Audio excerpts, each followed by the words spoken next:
Olá pessoal, então vamos iniciar mais um conteúdo.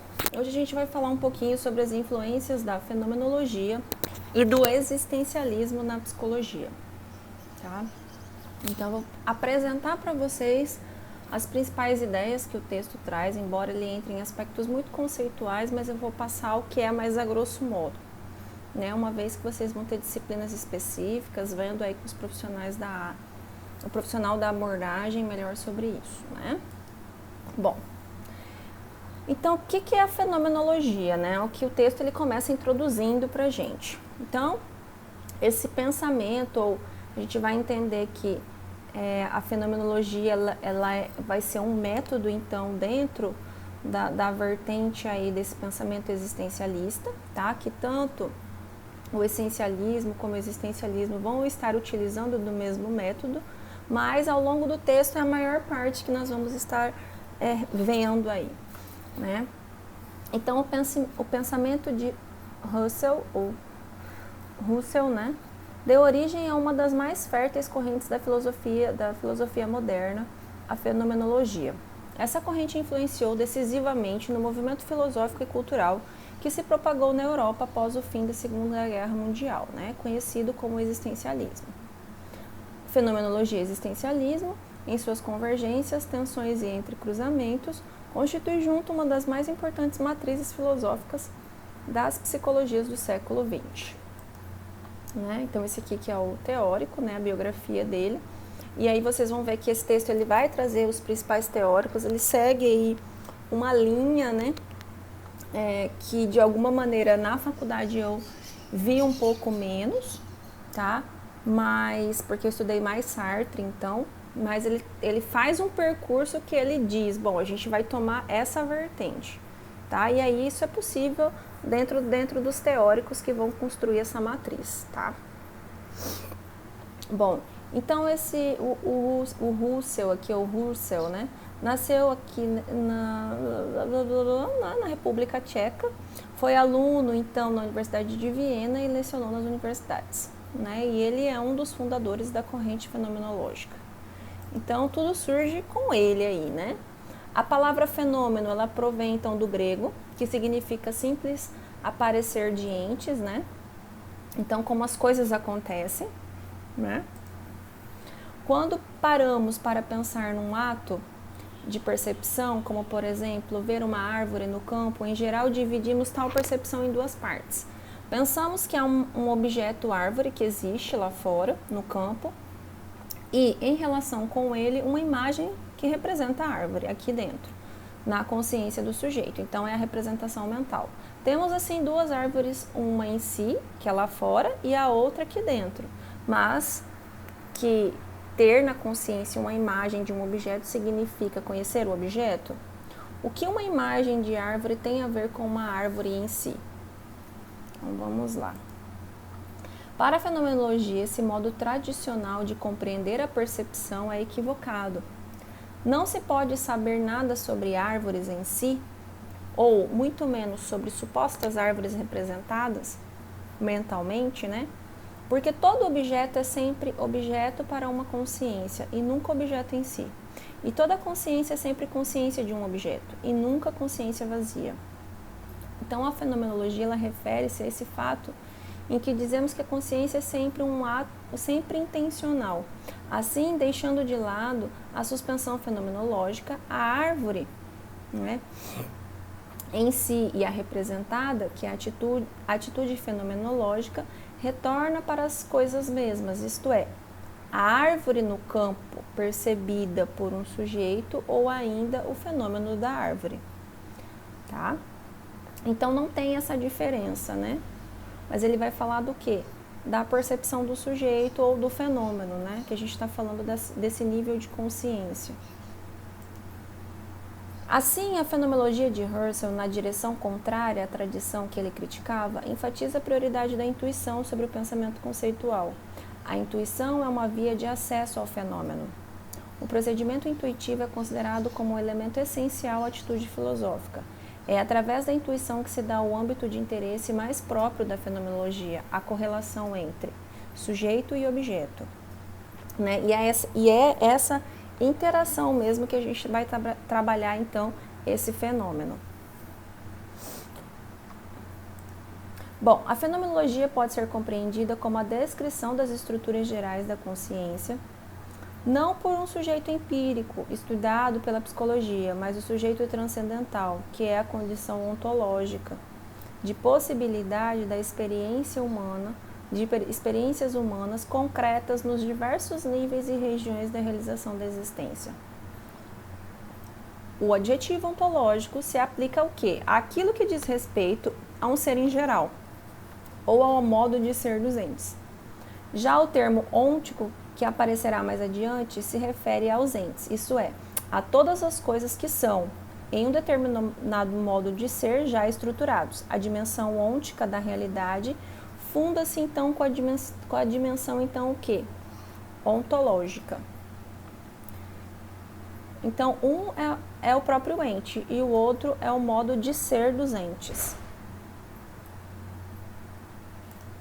Bom, a partir então da fenomenologia pura de Husserl, muitos pesquisadores desenvolveram aplicações regionais dos métodos fenomenológicos, dirigidas às dimensões específicas das correlações entre sujeito e mundo. As fenomenologias da percepção, da imaginação, da emoção, da linguagem, bem como nas fenomenologias das religiões, das relações interpessoais e dos distúrbios psíquicos. Então, esse olhar para o fenômeno a gente vai se aplicar em todas as dimensões, tá? De modo geral, a grande contribuição da fenomenologia a essas ciências é a de fornecer um modelo de descrição e compreensão de sentido próprio para a abordagem dos fenômenos, que dizem respeito ao espírito, ao contrário do modelo da explicação causal, empregado pelas ciências da natureza. Então, assim, ele quer dizer o quê? Que, de alguma maneira, essa explicação causal, ela causa uma redundância, né? E muitas abordagens têm o seu método de fato próprio para poder explicar, para eles fugirem um pouco dessa causalidade. Então, por exemplo, eu dizer que a pessoa ela tem reações fisiológicas, está vinculado a um transtorno de ansiedade, é um efeito causal, tá? É a mesma coisa que eu dizer que estar em ansiedade você vai ter reações fisiológicas, né? Então eu não digo muito, mas o que está por trás disso? E a fenomenologia ela vai cuidar do quê? Dos acontecimentos, quando o que está posto na cena, o que o sujeito traz, e é com isso que a gente vai trazer, né? Por exemplo, diferente da TCC que nós vimos anteriormente, para vocês terem uma ideia mais real do que vem a ser isso, a TCC ela trabalha com pautas, né? Então o sujeito traz e a gente vai trabalhar o quê? O que você quer trabalhar? Isso, isso e isso. A gente pode trabalhar com planejamento da sessão, o que nós podemos trabalhar com as técnicas, enfim. Já a fenomenologia, eu vou trazer com o que o sujeito traz ali, o que o sujeito está trazendo para mim é o que eu vou trabalhar. Então, por exemplo, uma criança diz, estou trabalhando família, ou uma criança, ou um adulto, e ele diz que, sei lá, né? Ele está lendo um livro muito interessante, ele traz isso para a sessão como se fosse qualquer coisa, e a partir disso, ele, né, diz o que você pergunta o que interessa a ele, quais os principais personagens que tem no livro, ou quais os personagens que o livro apresenta, com quais personagens ele se identifica. Se ele fosse, por exemplo, trabalhar com características dos personagens ali, atribuindo qualidades ou não, e aí fazendo relações com outras pessoas que ele conhece, que personagem cada pessoa que faz parte da vida dele seria. Isso é trabalhar com fenômeno. Eu pego o que o sujeito traz e eu vou ampliando isso. A gente vai significando tudo isso, tá? Bom, a gente tem o Heidegger também, né, que ele nasceu na Alemanha, e ele também lecionou foi aluno na Universidade de Freiburg e lecionou aqui também nessa universidade, entre outras. O Sartre, né, que nasceu em Paris, onde estudou filosofia. Bom, e aqui o Merleau-Ponty também, que nasceu na França e lecionou em psicologia na Universidade de Sorbonne, né? Enfim, vamos lá. Bom, o Ricoeur, ou Courier, né? Esses dois, esse eu já li livro dele, esse teórico, em que eu li um livro sobre desenvolvimento, né? Sartre é o que eu mais conheci, né, fiquei próxima de alguns livros que ele escreveu, mas os outros, o Heidegger também, mas a maioria, os outros eu não tenho conhecimento, mas eles são os principais nomes aí quando a gente vai adentrar dentro da abordagem existencialista, e aí cada um vai beber mais da fonte de determinados pensadores e concepções teóricas aí.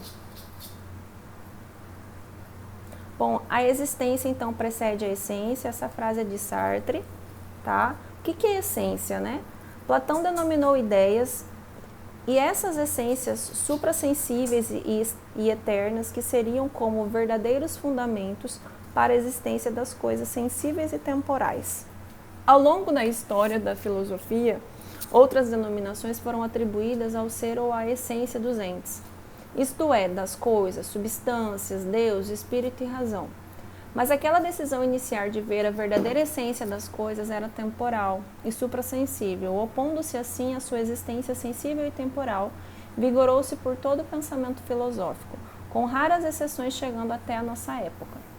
Em virtude dessa valorização da essência, em detrimento da existência, que diz que a tradição filosófica ou metafísica do Ocidente é essencialista. Por exemplo, Rousseau, né? Eu acho que a ACP também vai ser essencialista. Então, o que a gente tem de essencialismo na ideia? Que antecede, por exemplo, a ideia religiosa. Você vai ter a ideia de um ser, né? Ou a gente tem algo divino que é essencialmente bom, e quando nós chegamos então em algum, como se for aqui na Terra, ou em algum ambiente, de alguma maneira, ele vai ser corrompido pelo meio. Então nós temos uma essência essencialmente boa, e aí pode ser que de algum jeito a gente se desvirtue. Isso é um pensamento essencial, certo? Já um pensamento existencialista é a gente trabalhar com o quê? Com Locke, tábula rasa. Você veio uma folha em branco e a partir daí nós vamos significar, nós vamos trabalhar o teu histórico de vida. Não tem um antes disso, só tem a partir do nascimento para frente. Mas quando vocês tiverem essa disciplina, provavelmente o professor de vocês vai explicar isso muito melhor. Existência é um modo específico de ser relacionado ao ente cujo sentido nunca está dado a priori, que é o homem. Então a gente não vem com nada pronto, a gente vai se constituindo, e é esse que é o movimento, né? No caso do homem, a relação se inverte. Então, primeiro é preciso ser homem. Então primeiro a gente nasce enquanto homem, né? Humano, então, mas aqui ele não concebe humano, não é uma base evolucionista, eu que estou falando, né, mas não é. Então, nasce homem, existir para depois pensar sobre isso e atribuir-lhe sentido, certo? Assim sendo, somente em relação ao homem é válida a inversão da fórmula tradicional da metafísica, que dava precedência para as essências. No caso do homem, o existencialismo postula que a existência precede a essência. Por isso, só ele, ao contrário de outros entes, não está predominado quando ao seu sentido. Só ele é livre. Então, por exemplo, um celular, ele foi pensado para ele existir. Então, ele já teve uma essência. E ele dá esse sentido de liberdade, porque Sartre trabalha com isso, porque o homem nasce livre. E a partir disso, nós não somos projetados. Nós saímos um pouco da concepção divina, tá, gente? Então, a partir do momento que eu existo, aí eu vou trabalhando o que eu vou fazer com tudo isso, tá? Mas eu vou trabalhar, eu preciso existir, eu preciso ser homem e existir, né? E aí eu vou atribuindo sentido ao meu existir. Mas um celular não, ele é um ser. Por quê? Porque ele foi pensado, né? Ele não tem oportunidade de alguma maneira ou muitas possibilidades para ir além do que ele foi projetado. E aí é você trabalhar com a autonomia do sujeito. A distinção entre em si e para si possui analogia com a diferença que o existencialismo estabelece entre ser e existir. Então, ser é em si e para si existir. Só o homem existe, enquanto a folha de papel é. Por quê? Porque ela já foi projetada antes dela existir e ali ela tem uma função, é ocupar e, né, é um pensamento temporal e finito, né? E linear também. Que significa aqui que a existência precede a essência? Significa que o homem existe primeiro, se encontra, surge no mundo e se define em seguida. Então a gente vai se construindo, a gente vai construindo a nossa identidade, a gente vai, de alguma maneira, para essa concepção, a gente vai fazendo sentido a partir da nossa existência. Se o homem na concepção do existencialismo não é definível, é porque ele não é. Porque eu preciso, para ser eu preciso ser. E aí para eles a gente existe. Inicialmente nada, é como se nascesse a bolinha de carne ou a página em branco. Ele apenas será alguma coisa posteriormente e será aquilo que ele se tornar. Assim não há natureza humana, pois não há um Deus para concebê-la. Sartre em O Existencialismo é o Humanismo, né? Então ele vai ter essa autonomia que ele nasce, né? E a partir disso, como a tábula rasa é um pensamento moderno, principalmente pós-guerra, a gente vai se constituindo e vai se definindo aí, né? Vai se definindo não, mas se constituindo, vai se tornando, né? O Dasein, que é ser aí, vamos lá. Heidegger então designa como Dasein o ser aí, o modo de ser deste ente que mesmo somos. Sua diferença radical em relação aos entes que não têm o modo de ser do homem é que ele não possui uma essência anterior à existência. Antes, o que ele é. Seu ser está sempre em jogo no seu existir. Então ele existe o tempo todo, não teve nada anterior a isso. O modo de ser dos entes não humanos é denominado ser simplesmente dado. Qualquer coisa que não seja humana, então é aquela lógica de que o homem ele está acima de todas as outras coisas que existem, né? Mas na verdade ninguém existe para ele, as coisas são. Então o único que existe é o homem. Então é uma lógica bem filosófica mesmo, né? Porque o que eles são, o seu sentido nunca está em jogo em seu devir temporal. Enquanto que o modo de ser do homem é a existência, o ser aí, o ser no mundo, né?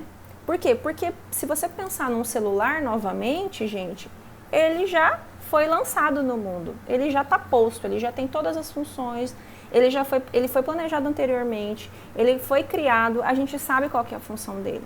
Então isso já está pronto, dado e acabado. E o que ele quer dizer num contraponto? Nós, enquanto humanos, não temos isso. Nós vamos nos constituindo a partir do momento em que a gente se lança no mundo, nós vamos existindo e nos constituindo. A expressão ser no mundo revela a unidade estrutural ontológica da existência do Dasein. A análise dessa estrutura nos remete aos 3 momentos constitutivos da totalidade desse fenômeno. Então, a ideia de mundo como estrutura de sentido, quem é no mundo, que se revela de início como impessoalidade cotidiana, e o modo de ser em um mundo, né? Então a gente tem a ideia de mundo, quem é no mundo e ser em no mundo, cuja estrutura se desdobra em compreensão e disposição. Então aqui, quando a gente está falando dessas expressões, né, é quando a gente vai dar essa estrutura ontológica à existência do ser, né? Eu estou falando do modo em que ele vai existindo, esse Dasein aí, porque ele precisa ter essa compreensão dessa ideia do mundo, quem ele é no mundo e eu serei, né? Serei nesse mundo. A mundanidade, que é outro conceito que ele traz. O Dasein é mundano, co-originário ao mundo, diferenciando-se dos entes simplesmente dados, intramundanos, mas destituídos do mundo. Por exemplo, pedras e árvores estão no mundo, mas não têm mundo, né? Então elas não têm um mundo, elas estão no mundo, né? Isto é, são aberturas de sentido, não se podendo dizer delas que existem. O mundo é a estrutura de sentido, contexto, significação, linguagem, sempre historicamente em movimento. Então, este mundo é o que nós significamos, é o contextual, ele é movimento. Quando ele retoma aqui, ó, gente, mundo, ó, Se eu preciso ter ideia do que é o mundo, então o mundo está se constituindo, eu também estou em movimento, eu não nasço pronto, eu vou existindo. Então é lógico que ao meu redor esse movimento ele tem que ser por essa mesma dialética, né? Senão isso não faz sentido. Então quem eu sou no mundo? Então a partir dessa interação eu vou me constituindo e vou dando sentido à minha existência, tá? E todos os elementos, então, vão dar sentido a esse mundo. A estrutura de sentido, contexto de significação, linguagem, enfim. Né? Tudo isso é do mundo, mas com essa dinâmica aí. O homem, enquanto ser no mundo, não é encerrado em si mesmo, numa interioridade psíquica, estando sempre num contexto relacional, né? Estando sempre num contexto relacional, ainda que seja no isolamento, ser com presença, é nesse ser no mundo com os outros que aparece o sentido dos desvelamentos dos entes que lhe vêm ao encontro. A palavra cuidado é usada para expressar as características ontológicas do Dasein de estar sempre referindo a outro ente, ou seja, a relação, né, que nós estabelecemos então com o outro sujeito. O modo de relação com Dasein com entes cujo modo de ser é simplesmente dado foi denominado por Heidegger como ocupação, né?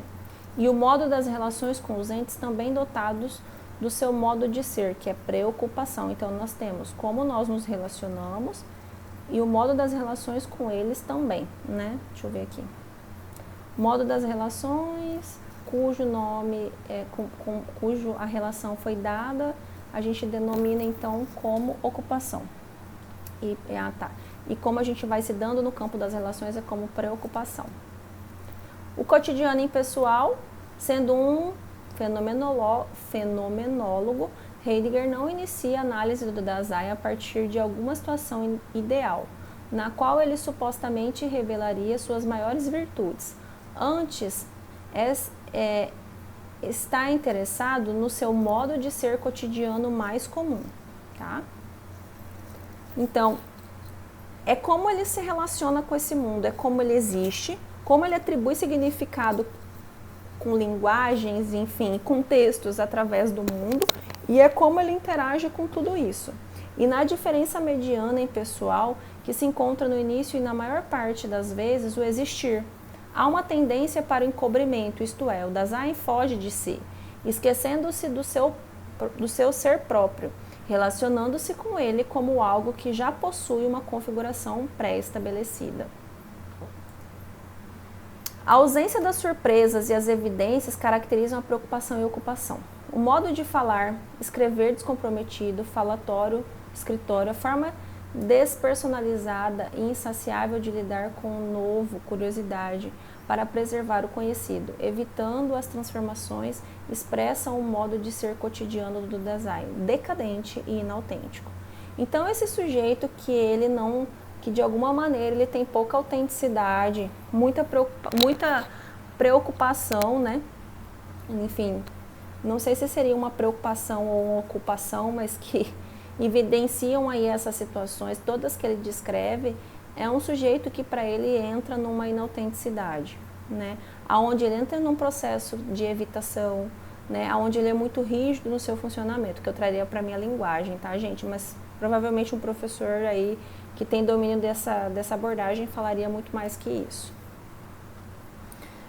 O serem não diz respeito a uma relação espacial de dois entes extensos, nem tampouco a relação entre sujeito e objeto. O em significa que o Dasein e o mundo são coexistentes, um jamais antecede o outro e são co-originários, né? Então, essa relação ela se dá numa simetria, porque é uma dialética essa construção, né? Nenhum vai anteceder o outro, então nenhum se sobrepõe ao outro. Dasein é a abertura de sentido. As dimensões essenciais dessa abertura são denominadas por Heidegger como compreensão e disposição. Tal abertura compreensiva não é algo afetivamente neutro, no qual restringe um âmbito intelectual. Toda compreensão já é sempre dotada de uma coloração afetiva e de humor ou disposição. Disposição e compreensão constituem um modo de ser, de abertura. Então, essas duas qualidades, enfim, que a gente pode dizer, ou atributos, são atributos que vão dar abertura no campo do ser, do modo de funcionar nesse mundo, tá? Do modo de ser no mundo. O ser para a morte e poder ser em sentido próprio. Bom, tendo analisado Dasein em seu modo de ser cotidiano, então o ser ele tem que ser autêntico, né? Congruente então com o que ele quer para ele tem que saber o que ele quer, para ele viver essa autenticidade, saber se posicionar diante do mundo, promovendo essa interação, sendo um sujeito perceptivo, né? Bom, tendo analisado o Dasein em seu modo de ser cotidiano, tal como se encontra no início e maior parte das vezes, Heidegger prossegue então sua analítica na segunda parte de Ser e o Tempo, que é um livro, buscando agora desvelar as possibilidades mais próprias e autênticas desse ente. Como a interpretação ontológica, a totalidade do fenômeno precisa ser levada em conta, fazia-se ainda necessária essa investigação do ser no mundo em seu modo mais próprio. Por sua característica fundamental de poder ser, o Dasein resiste à sua apreensão total, já que deve, em podendo ser, ainda ser algo. Então, sempre um devir, tá? Então, ele sempre vai estar nessa e se, né? Ele não vai dar como pronto. Então, há sempre um campo de possibilidades. Enquanto é um ente, o Dasein jamais alcança sua totalidade, permanecendo em constante inconclusão, mas não podendo falar aqui de totalidade enquanto reunião de todas as possibilidades, podemos falar de totalidade enquanto aquilo que se circunscreve a um limite e a um fim. Ao morrer, o Dasein não é mais no mundo, finda-se as suas possibilidades. Portanto, apreendê-lo como um todo é um empreendimento que requer esclarecimento do fenômeno da morte, entendido de forma ontológica como o seu poder ser mais próprio. Enquanto existir, o Dasein é ser para a morte. Desde que nascemos, já está implícita em nossa existência a qualquer momento essa possibilidade, porém é uma dificuldade ôntica de fazer a experiência ontológica de ser para a morte. Aí a gente sabe que tem todo um contexto cultural, ocidental, que de alguma maneira, situações de perda, nós temos dificuldade, como nós nos relacionamos com perdas entre a perda real e todas as outras perdas que nós temos na nossa vida, né? Então tudo isso tem essa relação aí desse ser para a morte, tá? Mas uma coisa é dada, de fato, dentro da nossa, vamos dizer aí, filogênese em outra linguagem, mas dentro da nossa história, né? Quando ele está falando aí da forma ontológica do ser aí para ele poder existir, lidar com situações de perda, né? Nós vamos passar por todo o nosso processo de vida, tá? Desde, por exemplo, dos processos em que a mãe se desliga, tira o bebê, faz o desmame do bebê, isso é uma situação de perda. Quando nós temos a separação dos pais no sentido de que a gente fica mais próximo desses pais aí, nesses cuidadores, vamos dizer assim, nos primeiros estágios de vida, e depois a gente precisa, por exemplo, ir para uma instituição e esses pais precisam continuar a vida, né? E isso hoje se dá de maneira muito mais precoce do que se dava, né? Como fala, muito mais perto dos primeiros estágios de vida do que se davam antes. Então, lidar com situações de perda é uma coisa que a gente faz parte da nossa história, até o ponto em que a gente lida com a finitude, né? Mas o que ele põe? Bom, isso é inegável, isso a gente já sabe, mas pensar nisso é algo difícil. Não temos acesso à perda ontológica sofrida por quem morre.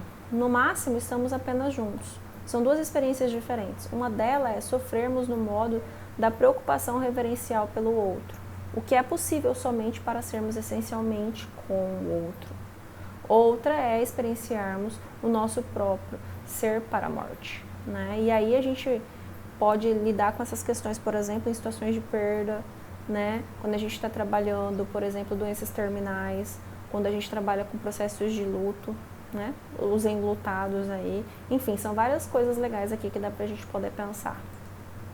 Em virtude da abrangência quase indefinida para a expressão análise existencial, adquiriu os terapeutas que desenvolveram seu trabalho sobre a influência direta do pensamento de Heidegger e acabaram por adotar o termo alemão Designanalyse, ou Designanalyse, Designanalyse.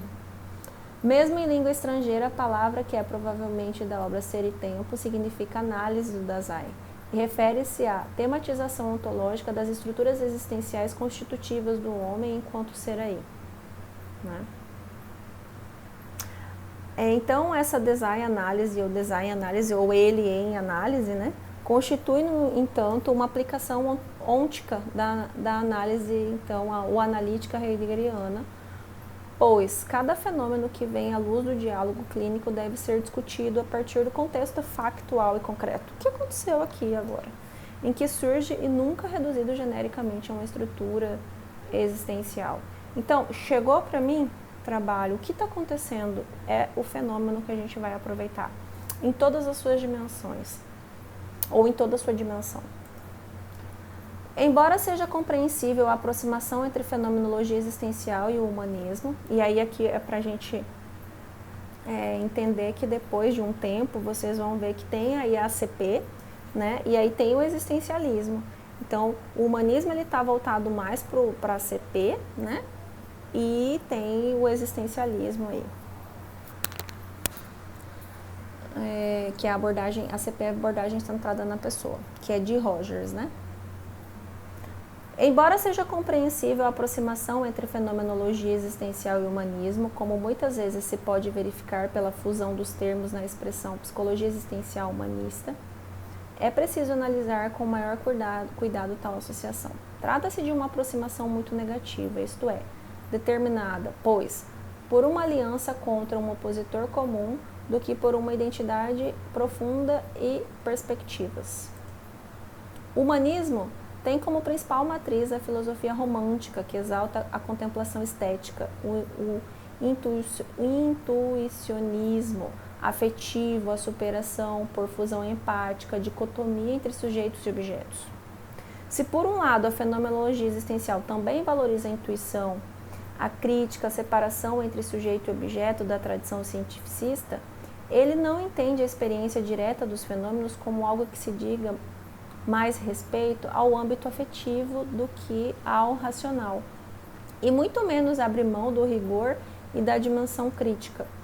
Outra diferença, talvez ainda mais importante, é a concepção do sujeito.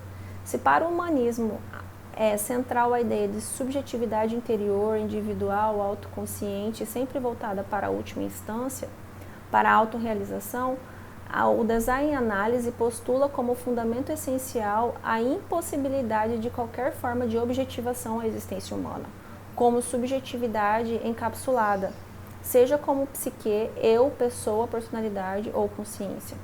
Então você tem uma liberdade e uma autonomia, né, no campo da existência. E você sempre tem e se. Não tem nada antes do que você se lançou no mundo. Você tem um mundo de possibilidades. Né, e nada de alguma maneira vai te objetivar aí, no campo da objetivação, né? Mas aí talvez tenham outras literaturas que não querem dizer o mesmo. O termo é polêmico mesmo entre os principais pensadores da fenomenologia. Sartre pronuncia sua famosa palestra intitulada O Existencialismo e o Humanismo, na qual defende a ideia de que, por tratar-se de uma filosofia que confronta o homem com sua liberdade e sua responsabilidade, levando a uma ética da ação e do engajamento. Então, o que ele está dizendo? Que, de alguma maneira, o homem é livre. Nem todo mundo vai conceber, porque a gente tinha o quê? Antes, uma ideia determinista. Porque o quê? Algumas concepções vão dizer que o ambiente determina as ações do homem. Outras depois influenciam. Ele quer dizer não, né? O homem é livre. E, a partir disso, ele assume suas escolhas. O existencialismo seria, portanto, um humanismo no sentido mais próprio. Já Heidegger, em uma carta enviada ao discípulo, né, não sei o nome é Beffra, não sei, Jean Beffra, né? Publicada em 47, sob o título de Sobre o Humanismo, declara a incompatibilidade entre a compreensão do ser do homem como existência, pura abertura de sentido, e as perspectivas humanistas que afirmam algum tipo de essência positiva do homem, tal como razão, emoção e personalidade e alma. Bom, gente, de alguma maneira, né, eu trouxe para vocês aí, bem a grosso modo, porque ele acaba entrando, então, em conceitos muito específicos, que vocês vão ter que ter a compreensão melhor do professor da abordagem para dizer tudo isso. Até porque agora é para vocês terem um panorama geral, né, e saberem aí que tem essa diferenciação, por exemplo, que tem aí, quando a gente trabalha com método que é esse, que é o fenômeno, né? O que quer dizer algumas coisas aí quando ele está dizendo desse Dasein, né? que é o ente aí no mundo, o que é esse significado de mundo que é construído nessa relação com esse Dasein, que ele existe, né? E aí esses contrapontos do ser e existir, humanismo e existencialismo, porque o humanismo ele vai estar pela essência e o existencialismo aí no campo do existir, né? E o homem então ele existe, e todas as coisas que não são humanas, né? Não é do homem, né?